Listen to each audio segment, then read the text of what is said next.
नमस्कार। गर्मी र वर्षायाममा घर आँगनलाई लुकेका जनावरबाट कसरी सुरक्षित राख्ने? आउनुहोस् आजको यस व्याख्यामा फटाफट बुझौँ। सुरुमै एउटा ठूलो भ्रम निवारण गरौँ। के सर्पले आफू बस्ने दुलो साँच्चै आफै खन्छन् त? खासमा सर्पले कहिल्यै दुलो खन्दैनन्। उनीहरू त मुसाले खनेर छाडेका पुराना दुलोमा गएर कब्जा जमाउँछन्। यिनीहरू विशेष गरी रुखका जरा, ढुङ्गामुनि, दाउराको थुप्रो वा पर्खालका चेप जस्ता चिसो र अँध्यारो ठाउँमा लुक्न रुचाउँछन्। अत्याधिक गर्मी र भारी मनसुनबाट बच्न यस्ता जमिनमुनिका दुलोहरू उनीहरूको लागि एकदमै सुरक्षित आश्रयस्थल बन्छन्। अब प्रश्न उठ्छ, सर्पले दुलो खन्दैन भने त्यहाँ सर्प लुकेको छ भनेर कसरी पत्ता लगाउने त? पहिलो कुरा, दुलोको मुख हेरौँ। सर्प बारम्बार ओहोर दोहोर गर्दा त्यो गोलो दुलोको प्रवेशद्वार एकदमै चिलो भएको हुन्छ।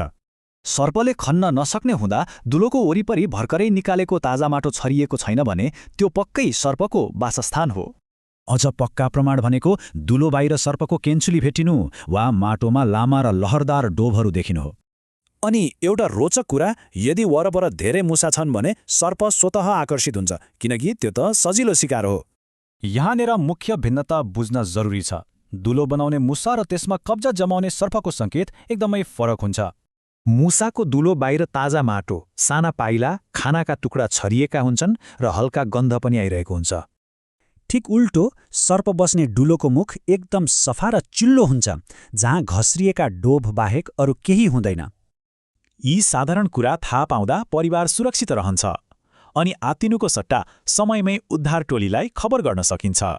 त्यसैले अर्को पटक बगैँचामा सानो दुलो देख्दा सोच्नुहोला, के त्यहाँ मुसा मात्रै छ त, यो अरू नै केही?